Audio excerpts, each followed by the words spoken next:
எப்ப நம்ம பொண்ணு பாட்ட முடிப்பா, நாக்குக்கு ருசியா சாப்பிடலாம்னு காத்திருந்தால், இப்படி சொல்ற என்ற விஸ்வநாதனை முறைத்தனர் தாயும் மகளும். பாத்தியா பைரவி, உங்க அப்பா பேச்ச நான் ஏன் முகத்தை தூக்கி வச்சிருக்க மாட்டேன். இவர் பெரிய இஎன்டி டாக்டர்னா அதுக்காக இப்படியா? எப்ப பாரு காது நாக்கு தொண்டை இது இல்லாம பேசவே மாட்டார். இதுல எனக்கு காது நன்றாக கேட்பதால் இவர் ஒரு நோயாளிய மிஸ் பண்றாராம். எப்படி இருக்கு பாத்தியா இவரோட பேச்சு. இவருக்கு கிளைண்ட்ஸ் கிடைக்க நான் செவிடாக வேண்டுமாம். ம் இப்ப நான் யோசிக்கணும். இவருக்கு ரவா கிச்சடி கொடுக்கலாமா வேண்டாமா என்று தன் கையை தலையில் வைத்து யோசித்த தன் தாய் கமலாவை, அம்மா யூ ஆர் கரெக்ட். உன்னை கிண்டல் அடிச்ச அப்பாவுக்கு கிச்சடி கட். ஏதோ உன்னை சொன்னா பரவாயில்ல, நான் பாடினது ஏதோ தொண்டை தண்ணி வத்த நான் கத்துவது மாதிரி பில்டப் கொடுக்குற அப்பாவுக்கு புல்லும் கொள்ளும் தான் சரிப்படும். அதை சாப்பிட்டு விட்டு ம் என்று கொஞ்சம் கத்தினா சரியாகிவிடும் என்று கிண்டல் அடித்தாள் பைரவி. அடி, உன்னை அப்பாவிய கிண்டல் செய்யற கழுத. சரி சரி, வாங்க ரெண்டு பேரும், டைம் ஆகுறது, வந்து கிச்சடியை சாப்பிடுங்க என்றபடி அவர்கள் இருவருக்கும் தட்டை வைத்தார் அந்த பாசமான தாய். அதுதான் கமலா. அவரது உலகம். அவள் மீது உயிரையே வைத்திருக்கும் பாசமான கணவரும் எப்பொழுதும் சீண்டிக் கொண்டிருக்கும் அவரது மகளை சுற்றியே இயங்கிக் கொண்டிருக்கும். நீயும் உட்கார் கமலா, வா, அவரவர்களுக்கு வேண்டியதை போட்டுக்கொள்ளலாம் என்ற கணவரது சொல்லுக்கு தலையாட்டியவர் முதலில் அவருக்கும் தன் மகளுக்கும் வேண்டியதை தட்டில் எடுத்து வைத்துவிட்டே பிறகு தனக்கு உணவை வைத்து கொண்டார் கமலா. பைரவி, இன்று உனக்கு எங்கேயாவது போக வேண்டுமா? இல்லை என்றால் நாம் மூவரும் இந்தியன் ஸ்டோர்ஸ்க்கு போகலாமா என்று கேட்ட தன் அன்னைக்கு, சாரிம்மா, இன்று எனக்கு கொஞ்சம் லேபில் வேலை இருக்கிறது. அங்கிருந்து நானும் அஜயும் ஏதாவது தமிழ் சினிமாவுக்கு போகலாம் என்று இருக்கிறோம். எதுவும் சரியாக திட்டமிடவில்லை. வேண்டுமானால் நாளை உங்களுடன் வருகிறேன். ஆனா வேதா டீச்சர் வீட்டுக்கு சங்கீத பிராக்டிஸுக்கு நாளை மாலையில் போக வேண்டும் என்று இழுத்தாள். ஒன்றும் பெரிய விஷயம் இல்லை, நானும் அப்பாவும் போய்விட்டு வருகிறோம். ஜஸ்ட் மந்த்லி கிளாஸரி தான் வாங்க வேண்டும். ஏதாவது உனக்கு தேவையானால் சொல்லு, நாங்களே வாங்கி வந்து விடுகிறோம். அதை விடு, இன்னைக்கு ரொம்ப நல்லா சாதகம் பண்ணின. என்னென்ன பாட்டுக்கு செலக்ட் செஞ்சிட்டியா? இன்னும் ஒரு வாரம் தானே இருக்கு உன்னோட ப்ரோக்ராம்ஸுக்கு. வேண்டுமானால் உன் ரிசர்ச் ஒர்க் எல்லாம் கொஞ்சம் தள்ளி போட. கஷ்டமா? அதே பாட்டுக்கு அது, இது பாட்டுக்கு இது. வேண்டுமானால் ஒரு 2 நாள் கடைசியில் லீவ் போடலாம். எங்க சீஃப் டாக்டர் ரொம்ப கண்டிப்பு. அதுவும் நாங்க இப்ப செய்யற இந்த மரபு ஆராய்ச்சி பரம்பரையாக மரபு தொடர்புடையதா இந்த இசைஞானம்? இல்லை என்றால் பயிற்சியின் மூலமே ஒருவர் இசையில் பிரபலமாகலாமா என்று ஆராய்ச்சி செய்கிறோம். இப்பொழுதுதான் கொஞ்சம் சூடு பிடித்திருக்கிறது, பார்ப்போம். எங்க சீஃப் டாக்டர் இதுக்காக எத்தனையோ போஸ்ட் டாக்டரேட் பட்டமெல்லாம் வாங்கி இருக்கிறார். அவர்கிட்ட வாய்ப்பு கிடைத்ததே எனக்கு பெரிய பாக்கியம்தான். அவருக்கு பிடிக்காதது வேலையை தள்ளி போடுவது என்றாள் பைரவி. என்னவோ போ பைரவி, நீயும் உங்க அப்பா மாதிரி ஏதாவது மெடிக்கல் ஃபீல்டிங் சிறப்பு படிப்பு படிப்பேன்னு நினைச்சேன். அது என்னவோ நீ மருத்துவம் படித்திருந்தாலும் இப்பொழுது என்னவோ உனக்கு பிடித்த இசை தொடர்பா ஆராய்ச்சி செய்ய ரிசர்ச் ஃபீல்டை தேர்ந்தெடுத்து விட்டாய். உனக்கு என்ன செய்ய தோன்றதோ அதை செய் என்றவர், அதெல்லாம் போகட்டும், அஜய் எப்படி இருக்கிறான்? அவனும் உன்னை மாதிரி தானா? ஒரு நாள் அவனை அழைத்து வாயே, அவனுக்கு பிடித்த பொடி தோசை செஞ்சு தரேன் என்று பேச்சை மெல்ல தொடங்கினார் கமலா. அதான் தினமும் அவனுக்கு பிடிச்ச உணவுன்னு எனக்கு மதிய உணவு கொடுப்பதோடு அவனுக்கும் ஒரு டப்பா ஸ்பெஷலா கட்டி கொடுக்கிறியே, அது போதாதா? இன்னும் வீட்டுக்கு வேறு அழைத்து வர வேண்டுமா என்ன? கிச்சடியை வாயில் அடைத்தபடியே கேட்டாள் பைரவி. அவளுக்கு தெரியாதா என்ன, தன் தாய் எதற்கு அஜயின் பெயரை அவ்வப்போது இழுப்பார் என்று? அதுக்கில்ல பையோ, உன் அம்மா என்ன சொல்ல வரனா என்று ஆரம்பித்த தன் தந்தை விஸ்வநாதனை பார்த்த பைரவி, எனக்கு தெரியாதாப்பா. அம்மாவுக்கு நான் கல்யாணம் செய்து கொள்ளலாம், அதற்கு தான் மெல்ல அடி போடுகிறார். அம்மா, இங்க பாருங்க, அஜய் இப்போ என்னோட நண்பன் மாத்திரம்தான். இன்னும் நாங்க அடுத்த லெவலை பற்றி யோசிக்கவே இல்லை. அவனோட பேசுறதுக்கு எனக்கு பிடிச்சிருக்கு. நல்லா பழகுறான். என்னோட மெடிக்கல் ரிசர்ச்சுக்கு நல்லா ஹெல்ப்பும் செய்கிறான். ஆனால் இதெல்லாம் திருமண வாழ்க்கைக்கு போதுமா? நான் அவனை காதலிக்கவே இல்லையே, எனக்கு தெரியவில்லை. அதெல்லாம் விடுங்க. இன்னைக்கு லஞ்சுக்கு என்ன பேக் பண்ணீங்க, அதை சொல்லுங்க முதலில். எல்லாம் உனக்கு பிடிச்ச லெமன் ரைஸும் பொட்டேட்டோ ஃப்ரையும். அஜய்க்கும் சேர்த்து 2 டப்பா ரெடி செய்து ஆல்ரெடி வச்சாச்சு. அதெல்லாம் விடு. இப்ப நான் நேரடியாவே கேட்குறேன், நீ ஏன் அஜயை திருமணம் செய்து கொள்ளக்கூடாது? உங்க 2 பேருக்கும் சாப்பாடு விஷயத்துல இருந்து எல்லாமே ஒத்து போகிறது. பார்க்கவும் ஆள் அழகா இருக்கிறான். தனிக்கட்டை.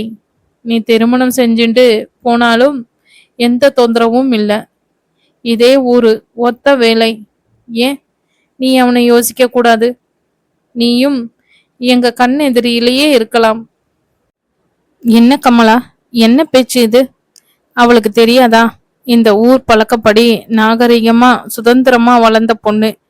அவளுக்கு அஜய் மேல விருப்பம் இருந்தால் நமக்கு சொல்லாம யாருக்கு சொல்லுவா என்ற விஸ்வநாதன் பைரவியிடம் திரும்பி, பைரவி, நீ எதுவும் குழப்பிக் கொள்ளாதேடா.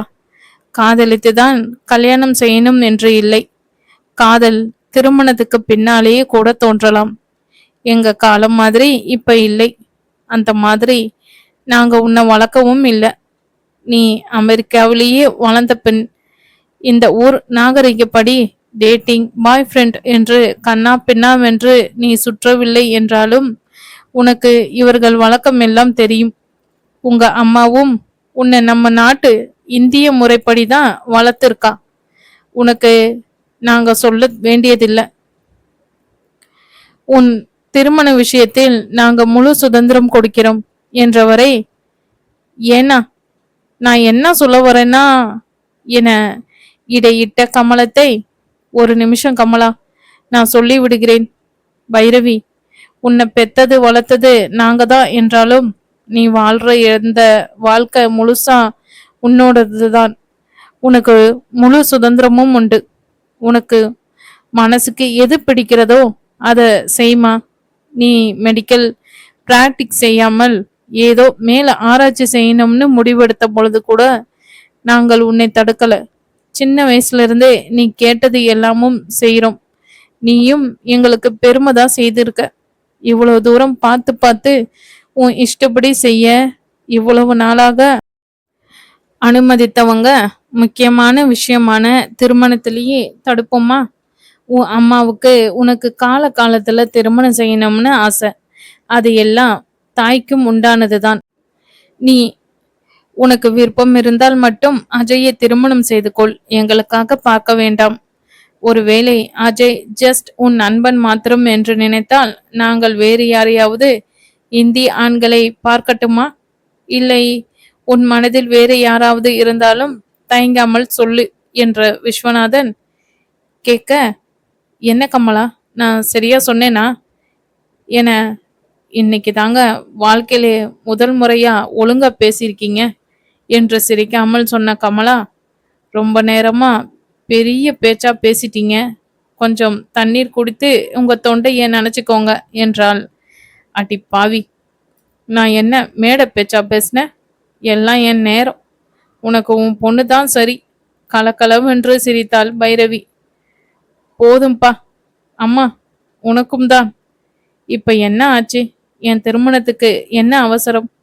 நான் கொஞ்ச காலம் ஃப்ரீ பேர்டா பறக்கிறேன். எனக்கும் நீங்க கொடுத்திருக்கும் சுதந்திரத்துக்கு ஒரு தேங்க்ஸ். ஆல்ரெடி அஜய் 2 வாட்டி டெக்ஸ்ட் பண்ணிட்டான். நான் கிளம்புறேன், பார்க்கலாம் என்ற பைரவி தன் அறைக்குள் சென்று டிசம்பர் மாத குளிருக்கு ஏற்ற உடை அணிந்து வின்டர் ஜாக்கெட்டை அணிந்து கொண்டு தயாரானவள் பையை எடுத்துக்கொண்டு மீண்டும் பெற்றவர்களிடம் விடைபெற்று காரை கிளப்பி தனது மெடிக்கல் ரிசர்ச் சென்டரை நோக்கி விரைந்தாள். பைரவி அழகானவள். அமெரிக்காவில் செட்டிலான இந்திய பெற்றோர்களுக்கு பிறந்தவர். இந்திய கலாச்சாரத்தையும் பாரம்பரியத்தையும் பின்பற்றுபவள். பிறந்தது மட்டுமே இந்தியா என்றாலும் தந்தை அவள் பிறந்ததுமே அமெரிக்கா வந்தவர். அங்கேயே மருத்துவ பணியில் சேர்ந்தவர். அமெரிக்கா குடியுரிமை பெற்று அங்கேயே செட்டில் ஆகிவிட்டதனால் இந்தியாவை குறித்து வெறும் வரைபட செய்தி மாத்திரமே அறிந்தவள். அந்த காலத்திலேயே காதல் திருமணம் செய்திருந்த அவள் பெற்றோர் என்ன காரணத்தாலோ மீண்டும் இந்தியா பக்கம் செல்லவில்லை. பைரவிக்கும் அது பற்றி சில சமயம் மனதுக்குள் கேள்வி எழுந்தாலும் பெற்றவர்களிடம் தேவையில்லாமல் கேட்டு அவர்களை சங்கடப்படுத்த நினைக்காமல் பாசத்துடன் இருக்கும் அவர்களிடம் அவளுமே அவர்கள் அந்தரங்கத்தில் தலையிட விருப்பப்படவில்லை. என்றாவது ஒரு நாள் அவர்களே தங்களது பூர்வீகத்தை பற்றி சொல்லுவார்கள் என்ற நம்பிக்கையில் அமெரிக்கா நாகரிகப்படி பெற்றவர்களுக்கு பர்சனல் ஸ்பேஸ் கொடுத்துவிட்டு நகர்ந்து விடுவாள். என்றாவது ஒரு நாள் இந்தியா செல்ல வேண்டும் என்ற ஆவல் மாத்திரம் அவளுக்குள் இருந்தது. ஒருவேளை அஜயை திருமணம் செய்து கொண்டால் இந்திய மண்ணை மிதிக்க வேண்டும் என்று எண்ணம் கொண்டிருப்பவள் அவள் ஆசையை நிறைவேற்றுவானோ என்னவோ. ஆனால் இந்தியா செல்வதற்காக எல்லாம் அவனை திருமணம் செய்ய வேண்டுமா என்று அவளுக்கு நினைக்க தோன்றியது. எதையோ யோசித்தபடி வந்தவள் தனது மெடிக்கல் யூனிவர்சிட்டியை வந்துவிட்டதை கண்டு காரை அதற்குரிய இடத்தில் பார்க் செய்துவிட்டு குளிர் ஜாக்கெட்டை அணிந்து கொண்டு தனது ஆராய்ச்சி கூடத்தை நோக்கி சென்றாள். லேபிற்கு நுழைவதற்கு முன் அதற்குரிய ஆவணங்களை செய்துவிட்டு உள்ளே நுழைந்தவள் கண்ணில் முதலில் பட்டான் மார்க், அவளுடைய சக ஆராய்ச்சியாளன். புத்தம் புது மலரென உள்ளே நுழையும் பைரவியை கண்டவன், hi Bhairavi, good to see you again என அவளை தோளோடு சேர்த்தணைத்தான்.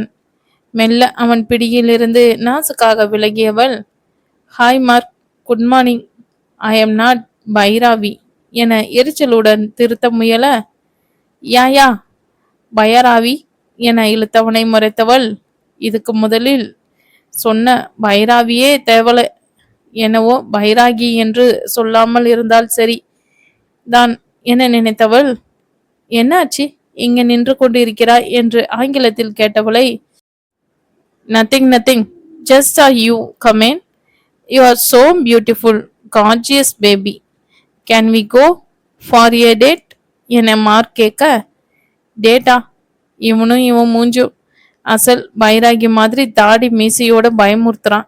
இவன் கேட்டுக்கு என்னோட டேட்டு வேணுமா? இதை வெளியிலேயே சொல்ல முடியுமா?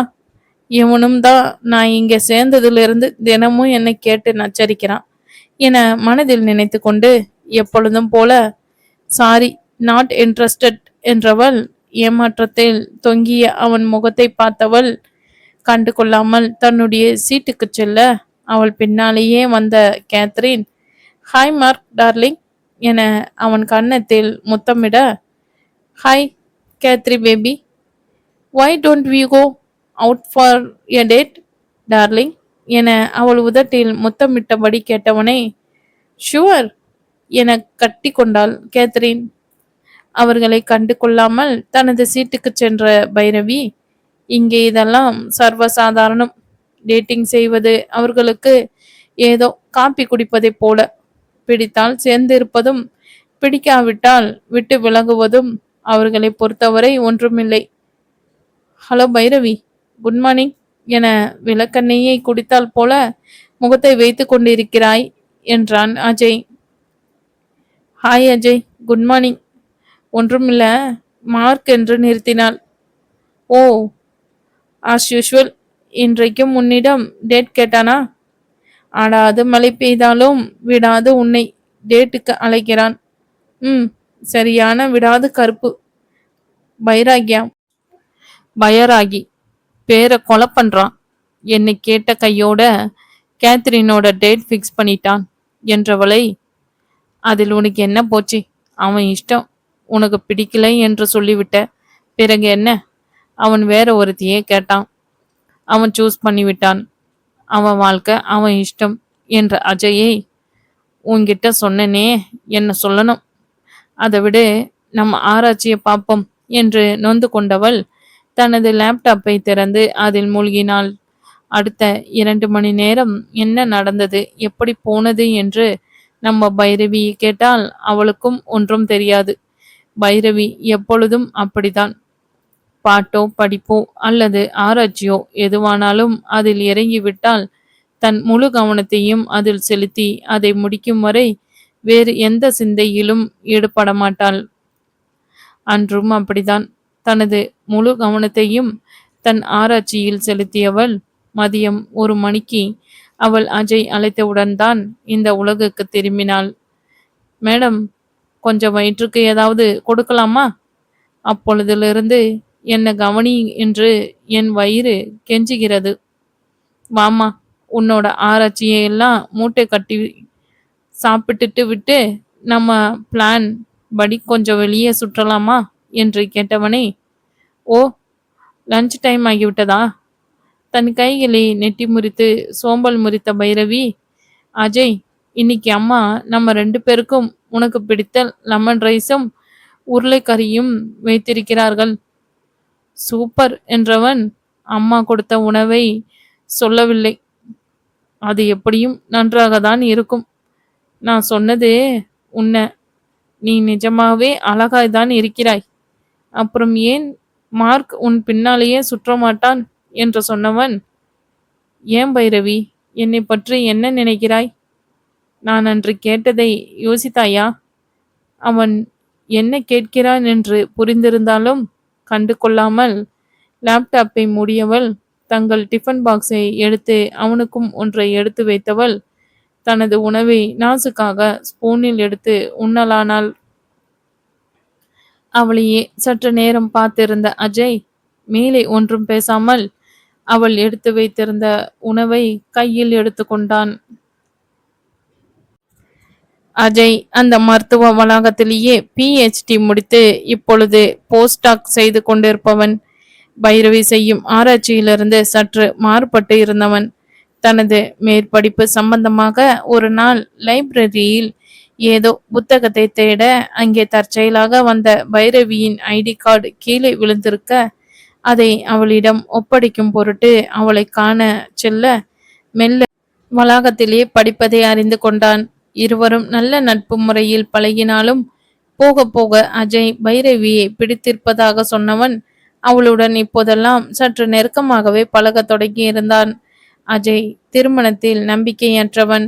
இந்திய தகப்பனுக்கும் அமெரிக்க தாய்க்கும் பிறந்தவன். அவனது தந்தை சங்கரநாராயணன் இந்தியாவை சுற்றி பார்க்க வந்த அமெரிக்க குடியுரிமை பெற்ற ஜோஸ்னாவிற்கு டூரிஸ்ட் கைடாக அறிமுகமாகி பின்னர் இருவரும் இனப்பிரிய காதலராக மாறினர். காதல் திருமணத்தை எதிர்த்த பெற்றவர்களை மீறி அமெரிக்க பெண்ணை மணந்தவர்.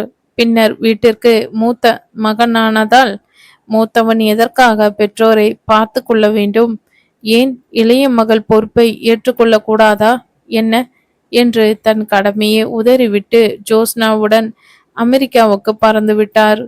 பணக்காரியான ஜோஸ்னா வாழ்ந்த காலம் வரை சங்கரநாராயணனுடன் நன்றாகவே இருந்தார். அஜய் பிறந்தவுடன் அவருக்கு உடம்பு சரியில்லாது போக சற்று பெண் பித்தனான சங்கரநாராயணன் அமெரிக்காவில் வசிக்கும் வேறு ஒரு இந்திய பெண்ணுடன் தொடர்பு வைத்து கொள்ள அதை அறிந்த ஜோஸ்னா அவரை பிரிந்து தன் 5 வயது மகனுடன் தனியாக வசிக்க தொடங்கினார். கொஞ்ச காலம் கழித்து தன் அமெரிக்க நண்பன் ஜானை மணந்து கொண்டார். அஜய் 10 வயது இருக்கும் பொழுது கேன்சர் நோயின் கடுமையில் ஜோஸ்னா இறந்து போக மொத்த சொத்துக்கும் வாரிசானான் அஜய். தன் முதல் மனைவி இறந்ததை அடுத்து தன் 2வது இந்திய மனைவியின் மூலம் குழந்தைகள் இல்லாமல் போக மூத்தவள் மூலம் பிறந்த தன் மகன் அஜய்யுடன் மீண்டும் இணைந்து கொண்டார் சங்கரநாராயணன். தன் தவறை உணர்ந்தவர் தன் மகனுடன் கொஞ்ச காலம் ஒழுங்காகவே இருக்க அஜய்க்கு 18 வயதாகும் பொழுது ஒரு கார் விபத்தில் இந்திய மனைவியுடன் இறந்து போனார். அதன் பின்னர் அஜய் தனியாகவே வாழ பழகியிருந்தான். அமெரிக்கா இரண்டாவது தந்தையுடன் எந்தவித தொடர்பும் அவன் பிறகு ஏற்படுத்தி கொள்ளவில்லை. பணம் வேண்டியதிருக்க படிப்பில் ஆர்வம் இருந்ததால் மருத்துவ துறையை தேர்ந்தெடுத்து படித்து இப்பொழுது கேன்சர் நோய் தடுப்பு ஆராய்ச்சியில் போஸ்டாக் செய்து கொண்டிருக்கிறான். சின்ன வயதிலிருந்தே சரியான குடும்ப அமைப்பின் கீழ் வளராதவள் திருமணமா, அதெல்லாம் சுத்த வேஸ்ட் என்ற கொள்கையை கொண்டிருந்தான். அவன் மீது எந்த தப்பும் இல்லை. அவன் தாயும் தந்தையும் முதல் திருமணத்தை முறித்து அடுத்து வேறு துணையை தேடிக்கொண்டவர்கள். வாழ்வதற்கு ஒரு துணை வேண்டும். தங்கள் இயற்கையான இச்சையை தீர்த்து கொள்ள ஒருவனோ ஒருத்தியோ இருந்தால் போதும். அதற்கு எதற்கு காதல், திருமணம், பந்த பாசமெல்லாம் எதற்கு என்ற பெற்றோர்களின் கீழ் வளர்ந்தவன். அவனுக்கு யார் மீதும் எந்தவித பந்தமோ பாசமோ இல்லை. பணம் இருந்தால் போதும், எது வேண்டுமானாலும் இந்த உலகில் செய்ய முடியும் என்ற கொள்கையில் வளர்ந்து விட்டவன். தன் தாய் தந்தை இறந்த பொழுது கூட பெரிதாக எதுவும் பாதிப்பு அடையவில்லை. கொஞ்சம் காலமாக தான் பைரவியின் நட்பு கிடைத்த பின்னால் அன்பு, பாசம், காதல் இதெல்லாம் கொஞ்சம் கொஞ்சமாக அவளுடன் பழகி தெரிந்து கொண்டிருக்கிறான். பைரவியை அவனுக்கு ரொம்பவே பிடிக்கும். இந்திய பெண்ணான பைரவியின் அழகில் மயங்கியே இருந்தான். அதனால் வரை பெண்களை பற்றி பெரிதாக நினைக்காதவன் பைரவியின் தோழமையில் சற்று மாறியிருந்தான். பெண்களை அறியாதவன் என்று அவனை சொல்ல முடியாது. 30 வயதான அஜய் பெண்களை அறிந்தவன்தான். ஆனாலும் பெரிதாக அதை எடுத்துக்கொள்ளவில்லை. இதெல்லாம் இயற்கை என்ற கொள்கையுடன் அலைந்தவன். கடந்த 1 வருடமாக பைரவியை தவிர வேறு யாருடனும் பழக நினைக்கவில்லை. அவனை கேட்டால் அது காதலா நட்பா அது அவனுக்கே தெரியாது. அவளுடன் பேசி பழக பிடித்திருந்தது. ஆனால் திருமணம் என்றால் அது அவனுக்கு பிடிக்கவில்லை, கசந்தது. கொஞ்சம் காலமே ஒத்த ரசனையுடைய நாம் ஏன் சேர்ந்து வாழக்கூடாது என்று அவளிடம் கேட்டுக்கொண்டிருந்தான். இன்று கூட அதை பற்றிதான் பைரவியிடம் கேட்டுக்கொண்டிருந்தான். அஜய், கட்டாயம் சினிமா போக வேண்டுமா? எனக்கு மூட் இல்லை. பேசாம கொஞ்ச நேரம் மாலில் சுற்றிவிட்டு வீட்டுக்கு போகலாமா? எனக்கு அடுத்த வாரம் நடக்கவிருக்கும் மியூசிக் ஃபங்க்ஷனுக்கு சிலது வாங்க வேண்டியிருக்கிறது என்ற பைரவிக்கு ஓகே, நோ ப்ராப்ளம் என்றவன், என் காரிலேயே போகலாம். உன்னை நானே வீட்டில் டிராப் செய்து விடுகிறேன். மண்டே காலையில் அகைன் பிக்கப் செய்து கொள்கிறேன். மாலை நோக்கி சென்றவர்கள் சற்று நேரம் அமைதியாக டிரைவ் செய்தவன், பைரவி, என்ன முடிவு செய்தாய் என்று கேட்டான் அஜய். அஜய், எனக்கு புரிகிறது. இன்று அம்மா கேட்டார்கள் நான் ஏன் உன்னை திருமணம் செய்து கொள்ளக்கூடாது என்று. அவர்கள் என்னவோ உனக்கும் எனக்கும் சரியாக இருக்கும், நன்றாக ஒத்துப்போகும், அப்படி இப்படி என்று சொல்லி கொண்டிருக்கிறார்கள். ஆனால் நீ என்னடாவென்றால் திருமணத்தில் உனக்கு இஷ்டம் இல்லை, அது இல்லாமல் சேர்ந்து வாழலாம் என்று அழைக்கிறாய். அவர்களுக்கு மாத்திரம் நீ இந்த எண்ணத்தில் என்னுடன் பழகுவது தெரிந்தால் அவ்வளவுதான். உனக்கும் அந்த மார்க்குக்கும் என்ன பெரிய வித்தியாசம் சொல்லு? மேடம், நான் ஒன்றும் முன்னை ஒரு நாள் டேட்டுக்கு கூப்பிடவில்லை. நாம் சேர்ந்து வாழலாம் என்று சொல்கிறேன். எனக்கு உன்னை பிடித்திருக்கிறது. உன் அழகு, குணம், பாரம்பரியம் எல்லாமே பிடிக்கிறது. ஆனால் திருமணம் என்று வரும்பொழுது எனக்கு சொல்ல தெரியவில்லையே. மேபி எனக்கு உன் பெற்றோர் மாதிரி எனது பெற்றவர்கள் இல்லையே. காதலித்து அனைவரையும் எதிர்த்து மனம் செய்தவர்கள். பின்னர் இருவருமே பிரிந்து வேறு துணையை தேர்ந்தெடுத்து வாழ்ந்தவர்கள். அதனால் தானோ என்னவோ இந்த திருமண அமைப்பு இதெல்லாம் பிடிக்கவில்லை. நான் உன்னை வற்புறுத்தவில்லை. உனக்கு விருப்பம் இருந்தால் சேர்ந்து வாழலாம். இன்னும் கொஞ்சம் காலம் பார்ப்போம். உன் மனம் மாறுகிறதா அல்லது நான் திருமணத்தை விரும்புவேனா தெரியவில்லை என்றவன், பைரவி, இந்த மாத கடைசியில் நான் இந்தியா போக தீர்மானித்திருக்கிறேன். என் தந்தை இறக்கும் முன்னர் என் குடும்பத்தை பற்றி கொஞ்சம் சொல்லியிருக்கிறார். அவரது குடும்பத்திடம் நான் தொடர்பு கொள்ள வேண்டும் என்று அவரது டைரியில் எழுதி எனக்கு கோரிக்கை வைத்திருக்கிறார். இத்தனை நாட்களாக நான் அதையெல்லாம் பெரிதாக நினைக்கவில்லை. அதற்கு என நேரமும் இல்லை. ஆனால் இப்பொழுது உன்னுடன் பழக தொடங்கியதிலிருந்து எனக்கு என்னவோ உன் குடும்ப சூழல் என்னை என் வேர்களை தேட தூண்டுகிறது. நான் இந்தியா சென்று என் உறவினர்களை தேடப் போகிறேன். உனக்கும் இந்தியாவை பார்க்க வேண்டும் என்றாயே, யோசித்து சொல், என்னுடன் வருகிறாயா என்று கேட்டான் அஜய்.